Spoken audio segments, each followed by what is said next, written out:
اعتکاف کا وہ مقصد کیا ہے؟ اعتکاف کیوں کیا جاتا ہے؟ اس کا مقصد کیا ہے؟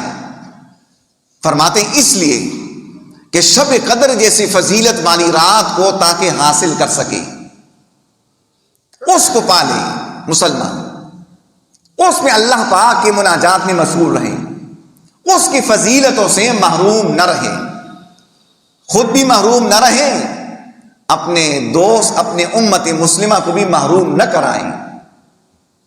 اور یہ شب قدر صرف اور صرف اللہ کے پیغمبر پاک صلی اللہ علیہ وسلم کی شریعت کی خصوصیات میں سے ہے۔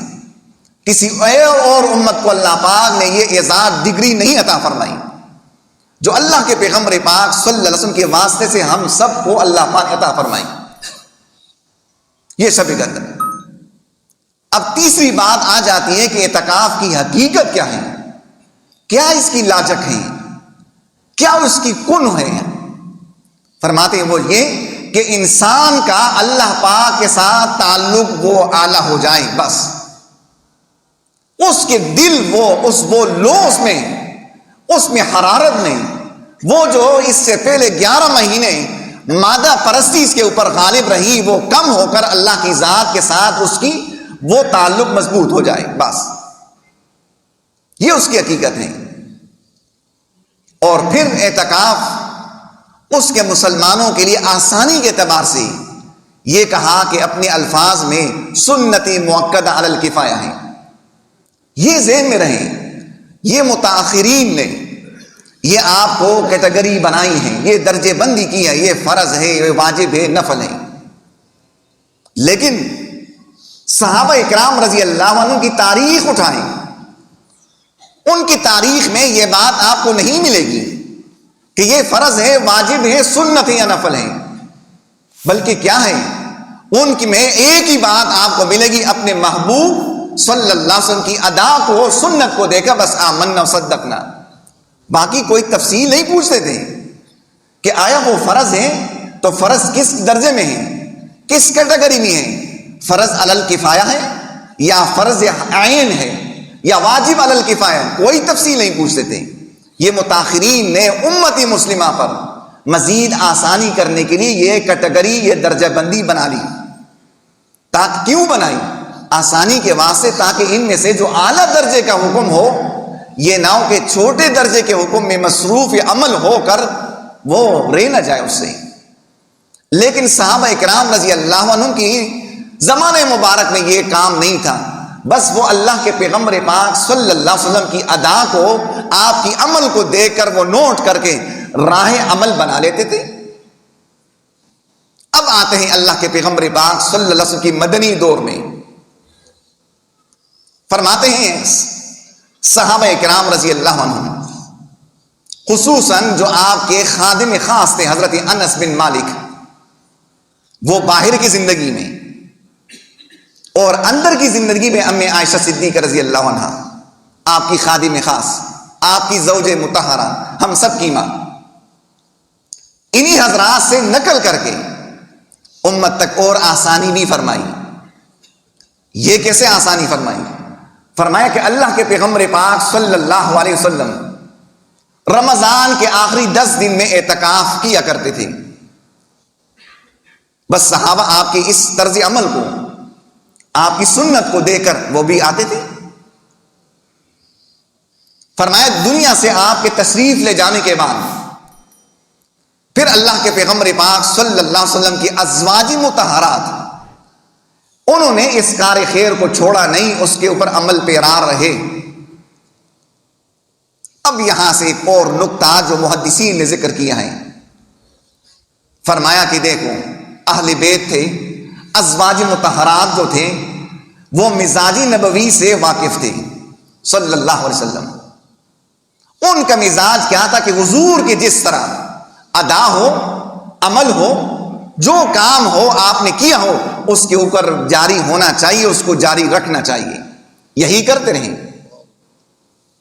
اب اس کے برعکس میں ہمارا مزاج کیا ہے؟ ایسے اللہ کے پیغمبر پاک صلی اللہ علیہ وسلم جو سید الانبیاء ہے، جو اللہ کے پیغمبر پاک صلی اللہ علیہ وسلم سید الاولین اور آخرین ہے، خاتم النبیین ہے، اس کا عمل انسان کی فضیلت کے لیے کافی نہیں؟ پھر اس میں مزید بحث کرنا کہ یہ سنت ہے، یہ کیا ہے؟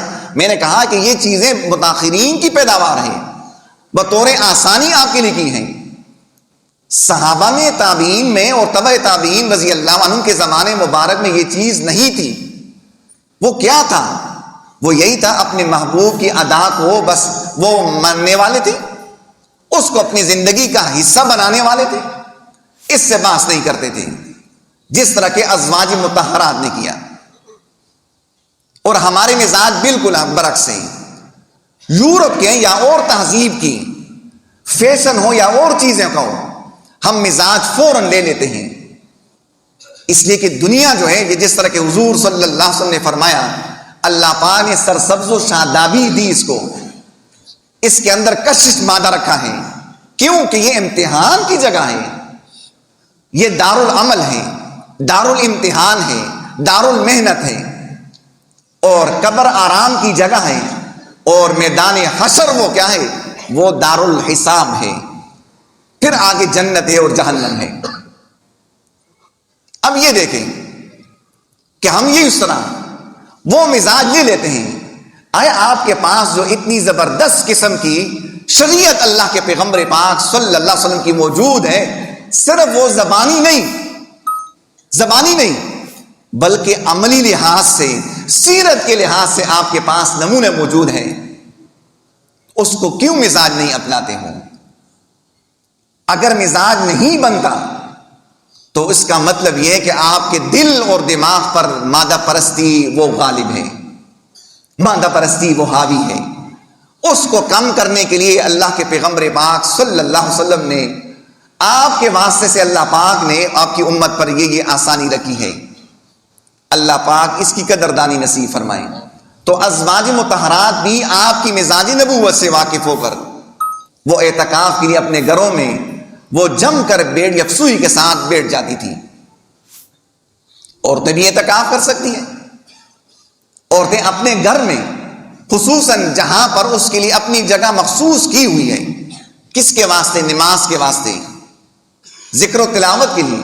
پہلے زمانے میں یہ لوگ اس کا اہتمام کرتے تھے، پہلے زمانے میں تو فرمایا کہ فقہاء کرام محدثین اللہ پاک غریب کی رحمت فرمائے، کروڑ ہار رحمت نازل فرمائے ان کے قبروں پر۔ فرمایا کہ آج میں بھی اس طرح جب مخصوص مقام بنایا ہو اپنی نمازوں کے واسطے، تو خواتین کے لیے اسی جگہ پر اعتکاف کرنا جائز ہوگا، اس کے علاوہ نہیں۔ اپنی طبی حاجت کے واسطے جا سکتے ہیں، اپنی طبی امور وہ اس جگہ پر انجام دے سکتے ہیں۔ اسی طرح لیکن اگر خواتین اپنے اس گھر میں، اپنے ہوم اور گھر میں اس میں کوئی مخصوص جگہ اپنی عبادت کے واسطے مخصوص نہ کی ہو، متعین نہ کی ہو، تو جس جگہ پر بھی اگر وہ متعین کرے تو جائز ہوگا، یہ کر سکتے ہیں۔